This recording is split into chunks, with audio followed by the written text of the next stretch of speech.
السلام علیکم، NMC T V میں آپ کے ساتھ رابطے میں آج میں دو موضوعات پر ڈسکشن کروں گا. ایک تو پھر ٹرمپ کی زبان بندی، اور دوسرا پاکستان میں افواج پاکستان کا تازہ ترین بیان پی ڈی ایم والوں کے لیے، دھمکی بیان یا جو کچھ بھی کہہ لیں. سب سے پہلے ٹرمپ یاد رہے اس وقت سٹنگ پریزیڈنٹ ہے امریکہ کا، USA کا، آل پاورفل نیشن کا، جو لینڈ آف فری سمجھا جاتا ہے، جو لبرٹیز کا گرانٹر سمجھا جاتا ہے. اور اس دن جو حملہ ہوا کہا جاتا رہا ڈیموکریٹس کی طرف سے کہ یہ ہمارے جو لبرٹیز ہیں ان پہ حملہ کیا گیا ہے. ٹرمپ کا ٹویٹر بلاک ہو گیا ہے، فیس بک بلاک ہو گیا ہے. 3 ایپس جو کہ زیادہ یوز ہو رہے تھے، ریپبلکنز کر رہے تھے، وہ سارے گوگل، اینڈرائڈ، ایپل سب نے واپس کر لیے. پارلر اسپیشلی، پارلر کا CEO بیچارہ بہت زیادہ پریشان تھا اور بالکل اس کا ناطقہ بند کر دیا ہے، اور بس چلے تو وہ مار دے. ایسا ہوا کیوں؟ ایک تو یہ ہے کہ امریکہ کی منافقت پچھلے 100-200 سالوں سے یا ہے، ایسی کوئی بڑی بات نہیں ہے. ٹرمپ کے ساتھ ایسا کیوں ہوا؟ ٹرمپ کے ساتھ ایسا قدرت نے کیا ہے. اس کی وجہ یہ ہے کہ ٹرمپ بھی جہاں دل کرتا تھا وہاں وہ ان رائٹس، ان لبرٹیز، ان فریڈمز کے خلاف بات کرتا تھا. ٹرمپ کا جمال خشوگی کے بارے میں رویہ بہت خراب رہا. ٹرمپ بنیادی طور پر جنگیں نہ کر کے، اسپیڈ کو اسپیڈ کہہ کر، فوج کے خلاف they were the losers and suckers کہہ کے تو بہت اچھا اس نے کیا. میں سپورٹ کرتا ہوں. دلیری دکھائی، کنوکشن دکھائی، امیگریشن بند کر کے بہت بڑی کنوکشن دکھائی، لیگل امیگرینٹس کے بارے میں بہت ٹھیک تبصرہ کیا. لیکن ٹرمپ میں یقیناً ایک مسئلہ تھا کہ ٹرمپ بھی سلیکٹیو تھا. ٹرمپ بھی اس طرح کی منافقانہ اپروچ رکھتا تھا. جمال خشوگی، ٹرمپ کو چاہیے تھا کہ جمال خشوگی کے مقابلے میں مسئلے میں محمد بن سلمان کی اچھی درکت بناتا. ایکچولی جمال سٹیزن نہیں تھا US کا. سٹیزن ہوتا تو آبویسلی امریکہ بہت سٹینڈ لیتا، لیکن پھر بھی وہ گرین کارڈ ہولڈر تھا. واشنگٹن پوسٹ کے لیے لکھتا ہوتا تھا اور وہ سچ حق کی بات کرتا تھا. سعودی ڈیموکریسی کے خلاف وہ بات کرتا تھا کہ کس طرح انہوں نے یہ سارا کیا ہوا ہے. تو میں سمجھتا ہوں کہ یہ بہت بڑی زیادتی تھی ٹرمپ کی. عمران خان نے تو خیر کمال ہی کر دی. عمران خان اس کا ڈرائیور بن گئی. ٹھیک ہے جی، عمران خان نے، ہم نے پاکستانیوں نے تو 2 معاملوں میں بڑی لعنت کھٹی ہے. ایک سعودی ایولنس سے شیطانیت کو شاہی خاندان کی پروٹیکٹ کیا. دوسرا چینیوں کے یوگیر کے قتل و غارت کو پروٹیکٹ کیا. دنیا مادہ پرستی کی طرف واپس چلی گئی ہے. ٹرمپ نے اسے کچھ پرنسپلز پہ لانے کی کوشش کی تھی.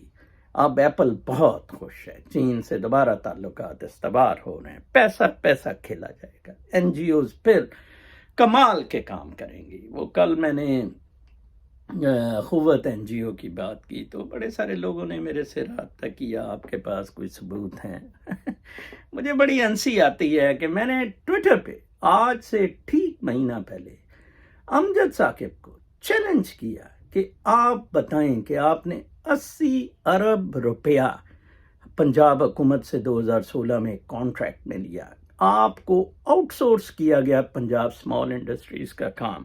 ٹھیک ہے جی، آپ نے کیا اسمال بزنسز ان سے اسٹیبلش کیے؟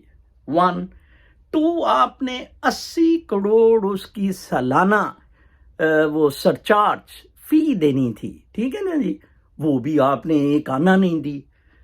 3 آپ نے کیا میں نے انفارمیشن اکٹھی کی اس سلسلے میں. ہر ڈویژن میں جو پنجاب کی ہیں 8-9 ڈویژنز ہیں غالباً، ان میں کوئی 8-9 کروڑ خرچ کیا گیا.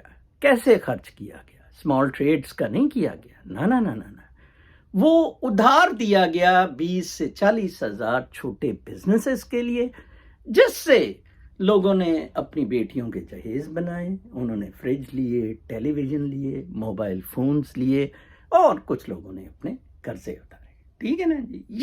یہ کام ہوا پاکستان پنجاب میں، ٹھیک ہے جی. یہ مائکرو فائنانس والے، مجھے یاد ہے آج سے 15 سال پہلے تائیوان نیشنل یونیورسٹی، بڑی ٹاپ یونیورسٹی ہے نیشنل تائیوان، اس کے 2 سوشیولوجسٹ آئے میرے پاس، اور وہ میرے مہمان لاہور میں بنے، اور انہوں نے کہا کہ ہمیں کشف والوں سے رابطہ کرنا ہے، تو پہلے ہمیں کشف کا کوئی پروجیکٹ دکھایا جائے. ہم رینالہ چلے گئے کشف کے پروجیکٹ دیکھنے. وہ کشف 15 ہزار دیتا تھا، انٹرسٹ ٹکا کے 20% لیتا تھا، 25% لیتا تھا، اور جن بیویوں سے ہم ملے وہ کشف کو جناب گالیاں کہ واپس پیسے لے رہے ہیں. ہم نے کہا بی بی ہم تو آئے ہیں یہ جاپانی پوچھنا چاہتے ہیں، تائیوانی، کہ اس 10-20 ہزار سے آپ نے کیا بزنس کیا؟ وہ کہتی بزنس تہاڈی ماں دی سری بالکل خادم رضوی کی طرح. وہ اسی تے فریج لیا، میں تے وہ چھابے تے ٹول تے پتہ نہیں وہ ڈول تو کیا کیا لیا. کسی نے کوئی کہتی اس کے تو مجھ بھی نہیں آتی، بزنس مجھ بھی 2 لاکھ دی ہے نیلی بار دی، ٹھیک ہے نا جی. یہ حالات ہیں. لو جی روشنے سے ملاقات پھر انہوں نے کی، میں بھی ساتھ اندر چلا گیا، اور انہوں نے کہا کہ we were very disappointed to see this. اور روشنے یہ جعلی لوگ، رولنگ ایلیٹ، مامے چاچے، بروتھل ہاؤسز کی پیداوار، ٹھیک ہے نا جی. روشنے ذرا ٹھوں پھوں ماں ٹھا کر رہی تھی، تو میں نے کہا کہ actually they were dish appointed that instead of making them really like how to fish, you gave them fish and that too only tail. تو کہتی who are you؟ میں کہا کہ they are actually living with me. تو ان کو کہتی کہ fee is asked to sit out. انہوں نے کہا no not at all, we can go out but Mr. Nazar cannot go out. تو کہتی کہ in his presence then I'm afraid I can't talk with you. یہی امجد صاحب کا حال ہے، یہی ان سب بدماشوں، حرام زادوں، کتوں، کنجروں کا حال ہے. کل ایک انکم ٹیکس والے بڑے سینئر بزرگ روحانی دوست میرے کلیگ ہیں، ہم سے سینئر تھے، تو مجھے کہنے لگے کہ نظر یار کاش مجھے قوت کا اس وقت پتہ ہوتا جب میں ان کو ٹیکس ایگزیمپشنز دیتا ہوتا تھا. کتنی بڑی بدماشی ہو رہی ہے. فوج کا تذکرہ، فوج نے کہا جی کہ شوق پی ڈی ایم والے پورا کر لیں، ان کو چائے شائے پلا دیں گے. ویسے تو ڈیزل کے پرمٹ بھی دراصل دیتی تو فوج ہی ہوتی تھی، ہے نا. تو بدماشی تو ساری فوج. دیکھیں جو آدمی کسی کو پیدا کرتا ہے نا، اور جو آدمی وہ سارے اس کے گن دیکھے ہوتے ہیں، اس کو کوئی ڈر نہیں ہوتا. فوج از ویری کمفرٹیبل، ٹھیک ہے نا جی، ان کو کوئی مسئلہ نہیں ہے. ادھر پینٹاگون نے کو کیا اس دن، دیکھیں پینٹاگون کا کو. ٹرمپ جیسا بندہ جس کو کہ میں ہیرو مانتا ہوں، مطلب 21ویں صدی کا میں سمجھتا ہوں کہ گریٹ پرسن، بریو پرسن، اس کی بس کرا دی انہوں نے. مار دو، قتل کر دو، اس کا منہ بند کر دو، ٹھیک ہے. اب یوٹیوب کے پہ لے دے کے اس کے کچھ سپورٹر رہ گئے ہیں. 75 ملین ووٹ امریکی جس بندے کو پڑے، فریڈم آف سپیچ کے جو دعوے کرتے ہیں، سچ برداشت نہیں ہوتا، ٹھیک ہے نا جی. تو پینٹاگون اور پاکستان آرمی یہ بالکل ایک ہی ہے، ٹھیک ہے. گھبرائیں نا، پینٹاگون ان کی بولتی بند کر دے گی، وہ GHQ، ٹھیک ہے نا. ہاں میرے جیسا بندہ ہو، میرے جیسے بندے کی ذرا بولتی بند کر کے GHQ دیکھیں، ٹھیک ہے نا جی. ادھر نیو جرسی میں میرے پیچھے پڑ گئے، بس کرا دی ان کی میں نے.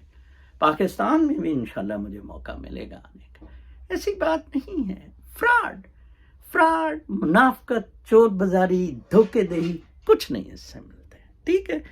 انسانوں والی زندگیاں ہی سب کچھ ہے. وہ انہوں نے لندن کا ڈرامہ کیا کہ براڈ شیٹ کو جرمانہ ہو گیا، سزا کیا ہو گیا. وہ لاہور ہائی کورٹ میں فروخ عرفان وغیرہ، وہ قاضی فائز عیسیٰ جیسے کنجر جنہوں نے حدیبیہ میں چھوڑا، ٹھیک ہے نا. بالکل اسی طرح ٹیکنیکل گراؤنڈز پہ یس لنڈن کورٹ بیچاری کچھ نہیں کر سکتی تھی. فراڈ اپنی جگہ قائم ہے. انہوں نے یہ نہیں کہا کہ جناب صاحب نعوذ باللہ نواز شریف پیغمبر ہیں، یہ تو غلط کام کر ہی نہیں سکتے. Absolutely not. Fraud is there. جیسے کہ اس نے براڈ شیٹ کے چیف نے کہا ہے ہمیں جب مرضی کہیں ہم پروف کر دیں گے ٹیکنیکل گراؤنڈز پہ. کیوں؟ کیونکہ لاہور ہائی کورٹ نے، این آر او نے، ادھر صاحب بادر پاکستان نے، جیسے ٹیمز میں وہ کاغذ پھینکے گئے سوئٹزرلینڈ والے. اپنا بہت خیال رکھیں. کل تک کے لیے اجازت. اللہ